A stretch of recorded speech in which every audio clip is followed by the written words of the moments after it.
TV 24 news ವಾಹಿನಿಗೆ ಸ್ವಾಗತ. ಹಾವೇರಿ ಜಿಲ್ಲಾ ಸ್ವಯಂ ಸೇವಾ ಸಂಸ್ಥೆಗಳ ಒಕ್ಕೂಟ ಹಾಗೂ ಜಿಲ್ಲಾ ವಿಶೇಷ ಶಿಕ್ಷಕರು ಹಾಗೂ ಶಿಕ್ಷಕಿಯರ ಸಂಘದ ಸಂಯುಕ್ತ ಆಶ್ರಯದಲ್ಲಿ ಹಾವೇರಿ ಜಿಲ್ಲಾ ವಿಶೇಷ ಶಿಕ್ಷಕರು ಹಾಗೂ ಶಿಕ್ಷಕಿಯರ ಪೂರ್ವಭಾವಿ ಸಭೆ ಜ್ಞಾನಜ್ಯೋತಿ ಸಂಸ್ಥೆಯಲ್ಲಿ ನಡೆಯಿತು. ಸಭೆಯನ್ನು ಉದ್ದೇಶಿಸಿ ಮಾತನಾಡಿದ ರೇಣುಕಾ ಯಲ್ಲಮ್ಮ ಕಿವುಡ ಮೂಕ ಮಕ್ಕಳ ಶಾಲೆ ರಾಣೆಬೆನ್ನೂರು ಇವರ ಅಧ್ಯಕ್ಷರು 1982ರ ಶಿಕ್ಷಕರಿಗೆ ಸಾಮಾನ್ಯ ವೇತನ ವ್ಯವಸ್ಥೆ ಜಾರಿಯಲ್ಲಿ ಇರುವಂತೆ ವಿಶೇಷ ಶಿಕ್ಷಕರಿಗೂ ಭೇದ ಭಾವವಿಲ್ಲದೆ ಒಂದೇ ವೇತನ ವ್ಯವಸ್ಥೆಯನ್ನು ಸರ್ಕಾರ ಜಾರಿಗೆ ತರಬೇಕು ಅಂತ ಒತ್ತಾಯಿಸಿದರು. ಪ್ರಜಾಪ್ರಭುತ್ವ ವ್ಯವಸ್ಥೆಯಲ್ಲಿ ಎಲ್ಲಾ ಶಿಕ್ಷಕರಿಗೂ ಸಮಾನ ಗೌರವ ಹಾಗೂ ವೇತನ ಸಿಗಬೇಕು ಅಂತ ಹೇಳಿದರು. ಈ ಸಂಬಂಧವಾಗಿ ಜನವರಿ 28/1/2026 ಬುಧವಾರದಂದು ಬೆಂಗಳೂರಿನ ಸ್ವಾತಂತ್ರ್ಯ ಉದ್ಯಾನದಲ್ಲಿ ಗೌರವಧನ ಹೆಚ್ಚಿಸುವಂತೆ ಆಗ್ರಹಿಸಿ ಒಂದು ದಿನದ ಸಾಂಕೇತಿಕ ಮುಷ್ಕರ ಹಮ್ಮಿಕೊಳ್ಳಲಾಗಿದೆ ಅಂತ ತಿಳಿಸಲಾಗಿದೆ. ಸಭೆಯಲ್ಲಿ ವಿಶೇಷ ಸಂಘದ ಪದಾಧಿಕಾರಿಗಳು ಆದ ಶಂಕರಪ್ಪ ಆಲದಗಟ್ಟಿ, ಸುಭಾಷ್ ಮಲ್ಲಾಡದ, ಹನುಮಂತಪ್ಪ ಜಾಡರ್, ಹುಚ್ಚಪ್ಪ ಕಬ್ಬಕ್ಕಿ ಸೇರಿ ಹಲವರು ಮಾತನಾಡಿದರು. ಶಿಕ್ಷಕರೇ ಹಾಗೂ ಸಂಸ್ಥೆಯನ್ನು ನಡೆಸುವ ಮುಖ್ಯಸ್ಥರು, ಈ ದಿವಸ ನಾವು ಈ ಒಂದು ಸಭೆಯನ್ನು ಕರೆದಿರೋದು ನಮ್ಮ ಹಾವೇರಿ ಜಿಲ್ಲೆಯಲ್ಲಿ ಎಷ್ಟು ಸಮಸ್ಯೆಗಳಿವೆ ಮತ್ತು ಎಷ್ಟು ಜನ ಶಿಕ್ಷಕರಿದ್ದಾರೆ ಏನು. ನಮಗೆ ಬರ್ತಿರುವ ಒಂದು ವೇತನ ಅತ್ಯಂತ ಕಡಿಮೆ. ಇದಕ್ಕೋಸ್ಕರ ನಾವು ಹೋರಾಟವನ್ನು ಮಾಡಬೇಕಾಗಿದೆ. ಈಗ ಕಳೆದ 28ನೇ ತಾರೀಕು ಅಲ್ಲ, ಕಳೆದ 28ನೇ ತಾರೀಕು ಅಲ್ಲ, ಇದೇ ತಿಂಗಳ 28ರಂದು ಬೆಂಗಳೂರಿನ ಫ್ರೀಡಂ ಪಾರ್ಕ್ನಲ್ಲಿ ನಾವು ಸಭೆ ಸೇರಿ ಎಲ್ಲ ರಾಜ್ಯದ ಎಲ್ಲ ಮೂಲೆಗಳಿಂದ ಸುಮಾರು 2,500-3 ಸಾವಿರ ಶಿಕ್ಷಕರು, ಈ ವಿಶೇಷ ಶಿಕ್ಷಕರು, ಅಂಗವಿಕಲ ಮಕ್ಕಳ ಶಾಲೆಗಳಲ್ಲಿ ಕರ್ತವ್ಯ ನಿರ್ವಹಿಸುತ್ತಿರುವವರು ಸೇರಿ ಸರ್ಕಾರಕ್ಕೆ ಒಂದು ದೊಡ್ಡ ಮನವಿಯನ್ನು ಕೊಡಬೇಕು. ನಮಗೂ ಸಹ ನಾವು ಬದುಕಬೇಕಾಗಿದೆ. ಸಾಕಷ್ಟು ಜನ ಹೆಣ್ಣು ಮಕ್ಕಳು ತಮ್ಮ ನೋವನ್ನು ಮರೆತು ಕೆಲಸ ಮಾಡ್ತಾ ಇದ್ದಾರೆ. ದೇವರ ಸೇವೆ, ಅಂಗವಿಕಲ ಮಕ್ಕಳ ಸೇವೆ, ದೇವರ ಸೇವೆಯನ್ನು ದುಡಿಯುತ್ತಿದ್ದಾರೆ. ಅವರಿಗೆ ಅನುಕೂಲವಾಗಲಿ, ಎಲ್ಲ ಶಿಕ್ಷಕರಿಗೂ ಅನುಕೂಲವಾಗಲಿ ಅಂತೇಳಿ ನಾವಿವತ್ತು ಹಾವೇರಿ ಜಿಲ್ಲೆಯಿಂದ ಒಂದು ಪ್ರೆಸ್ ಮೀಟನ್ನು ಮಾಡ್ತಾ ಇದ್ವಿ. ಇದನ್ನು ಎಲ್ಲ ಪತ್ರಿಕೆಗಳಿಗೂ ಕೊಡ್ತೀವಿ. ನಮ್ಮ ಪತ್ರಿಕಾ ಬಾಂಧವರು ದಯವಿಟ್ಟು ಇದನ್ನು ಪ್ರಕಟಿಸಿ ಹೆಚ್ಚಿನ ಪ್ರಮಾಣದಲ್ಲಿ ಒಂದು ಪ್ರಚಾರವನ್ನು ಕೊಡಬೇಕು. ಅದೇ ರೀತಿಯಲ್ಲಿ ನಮ್ಮ ಜಿಲ್ಲೆಯಲ್ಲಿರುವ ಎಲ್ಲ ಶಾಸಕರಿಗೂ ಸಹ ನಾವು ಈ ಒಂದು ಮನವಿಯನ್ನು ನಾಳೆ ಅಥವಾ ನಾಡಿದ್ದು ಮುಟ್ಟಿಸುವ ವ್ಯವಸ್ಥೆಯನ್ನು ಮಾಡ್ತೇವೆ. ಅವರು ಸಹ ಮುಖ್ಯಮಂತ್ರಿಗಳಿಗೆ ಮತ್ತು ಇಲಾಖೆಯ ಸಚಿವರಾದವರಿಗೆ ಕೊಟ್ಟು ನಮ್ಮ ಪರವಾಗಿ ನಿಲ್ತಾರೆ ಅಂತ ನಾವು ಭಾವಿಸಿದ್ದೀವಿ.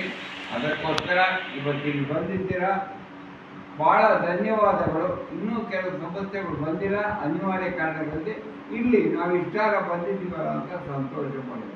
ಮಾರ್ಗದರ್ಶಕರಾದಂಥ ಕುಮಾರ್ ಸರ್ ಅವರು ಆಲ್ರೆಡಿ ಮಾತನಾಡಿದ್ದಾರೆ.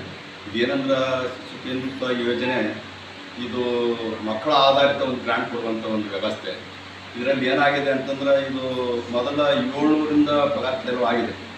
ನಂತರ ಸೆಂಟ್ರಲ್ ಸ್ಕೀಮ್ 1400ರಿಂದ ಸ್ಟಾರ್ಟ್ ಆಗಿದೆ. ನಂತರದ ಅವಧಿಯಲ್ಲಿ ಶಿಶು ಕೇಂದ್ರಿತ ಯೋಜನೆ ಬಂದ ಮೇಲೆ ಸೆಂಟ್ರಲ್ಲಲ್ಲಿರುವಂಥ ಎಲ್ಲ ಶಾಲೆಗಳು ಸಹಿತ ಇಲ್ಲೇ ಅನುದಾನ ತೆಗೆದುಕೊಳ್ಳಕ್ಕೆ ಬಂದರು. ಒಂದೇ ಟೈಮ್ಗೆ 64 ಸಂಸ್ಥೆಗಳನ್ನು ಬಂದರು. ಆ ನಿಟ್ಟಿನಲ್ಲಿ ಈಗ 2 ಬಾರಿ ಇನ್ನೊಂದ್ರೆ ಈಗ ಶಿಕ್ಷಕರ ವೇತನ ಅಂತ ಮಾತಾಡೋಂಗೆ ಅಂತೀರಿ, ಗೌರವಧನ ಶಿಕ್ಷಕರಿರಲಿ ಶಿಕ್ಷಕೇತರರಿರಲಿ ಗೌರವಧನ ಹೆಚ್ಚುವರಿ ಆಗಿದೆ. ಆದರೆ ಹೆಚ್ಚುವರಿ ಆಗುವಂಥ ಆ ಒಂದು ಗೌರವಧನ ಯಾವುದಕ್ಕೂ ಸಾಲದು. ಇವತ್ತಿನ ಒಂದು ನಾವು ದಿನನಿತ್ಯದ ಒಂದು ನಮ್ಮ ಜೀವನವನ್ನು ನಡೆಸಬೇಕಾದ್ರೆ ಬಹಳ ಕಡಿಮೆ ಆಗ್ತಾಯಿದೆ ಅದು. ಆ ನಿಟ್ಟಿನಲ್ಲಿ ಏನಂದ್ರೆ ನಾವು ಹಲವಾರು ಸಾರಿ ಮನವಿಯನ್ನು ಕೊಡ್ತಾ ಇದ್ದೇವೆ, ಅವು ತಕ್ಷಣ ಇಂಪ್ಲಿಮೆಂಟ್ ಆಗೋದಿಲ್ಲ. ಈಗ ಮೊನ್ನೆ ನಾವು ಗದಗಿನಲ್ಲಿ ನಡೆದಂಥ ಒಂದು ಮೀಟಿಂಗ್ನಲ್ಲಿ ಎಲ್ಲ ಸಂಸ್ಥೆಯವರು ನಮ್ಮ ಸರ್ ಹೇಳಿದಂಥ ಎಲ್ಲರೂ ಸಹಿತ ಅಲ್ಲಿ ಬಹಳ ಸಂಖ್ಯೆಯಲ್ಲಿ ಬಂದಿದ್ದರು.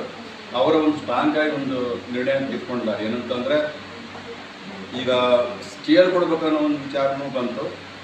ಸ್ಟಿಯರ್ ಕೊಡ್ಬೇಕಂದ್ರೆ 1982 ಗ್ರಾಂಟ್ ಮತ್ತು 40% ಹೆಚ್ಚಿಗೆ ಮಾಡಬೇಕು ಅಂತಂದರೆ ಈಗಿರುವ ನಮ್ಮ ಒಂದು ಗೌರವಧನಕ್ಕೆ 40% ಹೆಚ್ಚುವರಿ ಮಾಡಿಕೊಡ್ಬೇಕು ಅನ್ನೋಂಥ ಒಂದು ವಿಚಾರ.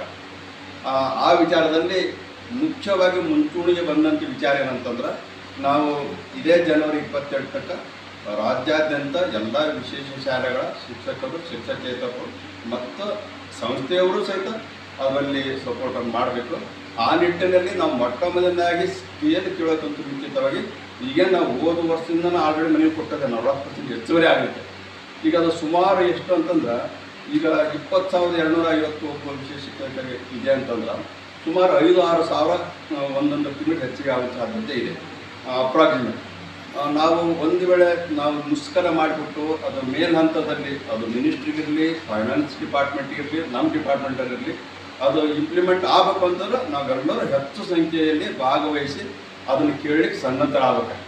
ಅದಕ್ಕೆ ಸಂಬಂಧಪಟ್ಟ ವ್ಯವಸ್ಥೆಯನ್ನು ಅಲ್ಲಿರುವಂಥ ರಾಜ್ಯ ಒಕ್ಕೂಟ ಮತ್ತು ನಮ್ಮ ಜಿಲ್ಲೆಯಲ್ಲಿರುವಂಥ ಒಕ್ಕೂಟ ಮತ್ತು ವಿಶೇಷ ಶಿಕ್ಷಕರ ಸಂಘನೂ ಸಹಿತ ಇದೆ. ಅದು ಸ್ವಲ್ಪ ಇತ್ತೀಚೆಗೆ ಕುಂಟುತ್ತಾ ಇದೆ, ಅದು ಆಗಬಾರ್ದು. ಆ ಒಂದು ಕರ್ನಾಟಕ ರಾಜ್ಯ ವಿಶೇಷ ಶಿಕ್ಷಕರ ಸಂಘದ ಅಡಿಯಲ್ಲಿ ನಮ್ಮದೇನು ಒಂದು ಜಿಲ್ಲಾ ಘಟಕ ಇದಲ್ಲ, ಅದನ್ನು ಈಗಿನಂಥ ಯುವಕರು ಅದನ್ನು ಮುಂಚೂಣಿಯನ್ನು ಮಾಡಬೇಕು.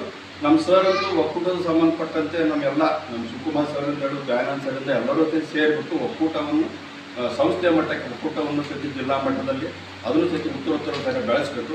ಈ ನಿಟ್ಟಿನಲ್ಲಿ ನಾವೇನಂದ್ರೆ ನಮ್ಮದು ಇಲ್ಲಿ ಮುಖ್ಯವಾದ ನಮ್ಮ ಸರ್ ಹೇಳಿದಂತೆ ಸಂಸ್ಥೆಯವರು ನಮ್ಮ ಸಹಾಯ ಇದ್ದೇ ಇರ್ತೈತೆ, ನಮ್ಮ ಸಪೋರ್ಟ್ ಇದ್ದೇ ಇರ್ತೈತೆ.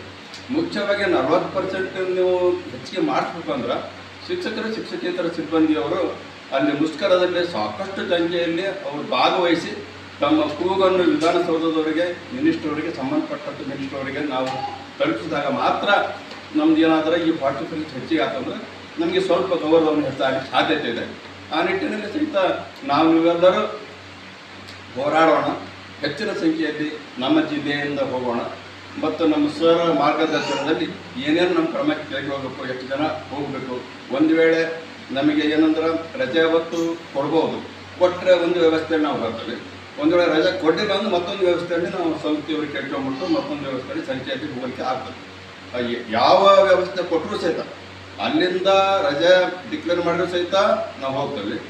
ಒಂದು ವೇಳೆ ರಜೆ ಅವ್ರು ಕೊಟ್ಟಿದ್ರು ಸಹಿತ ಇಲ್ಲಿ ನಮ್ಮ ಸಂಸ್ಥೆ ಮುಖ್ಯಸ್ಥರ ಅಡ್ಜಸ್ಟ್ಮೆಂಟ್ ಮೇಲೆ ನಾವು ಭಾಳಷ್ಟು ಸಂಖ್ಯೆಯಲ್ಲಿ ಅಲ್ಲಿ ಹೋಗಲಿಕ್ಕೆ ವ್ಯವಸ್ಥೆ ಮಾಡ್ತೇವೆ. ಈ ನಿಟ್ಟಿನಲ್ಲಿ ಅಂದ್ರೆ ನಮ್ಮ ಜೀವನ ಸುಧಾರಿಸಬೇಕು, ನಮ್ಮ ಮಕ್ಕಳಿಗೆ ಸರಿಯಾದ ಇನ್ನೂ ಹೆಚ್ಚಿನ ಸೌಲಭ್ಯ ಸಿಗಬೇಕು ಅಂತಂದ್ರೆ ನಾವು ನೀವೆಲ್ಲರೂ ಸಹಿತ, ಯಾಕಂದ್ರೆ ಇದು ಒಂದು ಕೈಯಿಂದ ಚಪ್ಪಾಳೆ ಹೊಡೆದು ಆಗೋದಿಲ್ಲ, ಯಾಕಂದರೆ ಇದು ಎರಡೂ ಕೈಯಿಂದ ಚಪ್ಪಾಳೆ ಹೊಡೆದು ಮಾತ್ರ ಆಗ್ತದೆ. ಅದಕ್ಕೆ ಈ ನಿಟ್ಟಿನಲ್ಲಿ ಈ ಮಕ್ಕಳ ಸೇವೆ ಮಾಡಿಕ್ಕೆ ನಾವು ನೀವೆಲ್ಲರೂ ಸನ್ನದ್ಧರಾಗಿ ಆ ಸೇವೆಗೆ ತಕ್ಕಂಥ ಗೌರವವನ್ನು ಸಿಗಬೇಕನ್ನೋ ದೃಷ್ಟಿಯಿಂದ ನಾವು ನೀವೆಲ್ಲರೂ ಹೋರಾಟ ಮಾಡಬೇಕು. ಈ ನಿಟ್ಟಿನಲ್ಲಿ ನಾವು ನೀವೆಲ್ಲರೂ ಸಹಿತ ನಮ್ಮ ಎಲ್ಲ ಸಂಸ್ಥೆಯವರು ನಾವು ಇಲ್ಲಿ ಕೆಲಸ ನಿರ್ವಹಿಸುತ್ತಿರುವಂಥ ಶಿಕ್ಷಕರು, ಶಿಕ್ಷಕೇತರ ಸಿಬ್ಬಂದಿ ಸರ್ವರೂ ಸಹಿತ ನಾವು ಆ ಮುಷ್ಕರದಲ್ಲಿ ಭಾಗವಹಿಸೋಣ. ನಮಗೆ ಬರಬೇಕಾದಂಥ ಹೆಚ್ಚುವರಿ ಗೌರವವನ್ನು ಪಡೆಯಲಿಕ್ಕೆ ನಾವು ಮುಂದಾಗೋಣ ಅಂತಂದು ಹೇಳುತ್ತಾ ಈ ಸಂದರ್ಭದಲ್ಲಿ ನನಗೆ ಅವಕಾಶ ಕೊಟ್ಟಂತ ನನಗೆ ವಂದಿಸ್ತೀನಿ. ನನ್ನ ಮಾತನ್ನು ಪ್ರತಿಭಟನೆಯಲ್ಲಿ ಭಾಗವಹಿಸಲಿರುವ ಹಾವೇರಿ ಜಿಲ್ಲೆಯ ವಿಶೇಷ ಶಿಕ್ಷಕರು ಹಾಗೂ ಶಿಕ್ಷಕೇತರು ಆದ ಭುವನೇಶ್ವರಿ ಮತ್ತಿಕಟ್ಟಿ, ಬಸವರಾಜ ಕಾಳಣ್ಣವರ, ಶಿವರಾಜ್ ಗಂಗಣ್ಣವರ, ಶಾಂತಾ ಭಾಗ್ಯ, ಶೋಭಾ, ನಾಗೇಂದ್ರ ಚಿತ್ರಸಾಲಿ, ವಿಜಯಲಕ್ಷ್ಮಿ ಕೋರಿಸಿರಿ ಇನ್ನೂ ಹಲವಾರು ಶಿಕ್ಷಕರು ಹಾಗೂ ಶಿಕ್ಷಕಿಯರು ಸಭೆಯಲ್ಲಿ ಉಪಸ್ಥಿತರಿದ್ದರು. ರವಿರಾಜ್ ಸಂಶಿ, ಹಾವೇರಿ.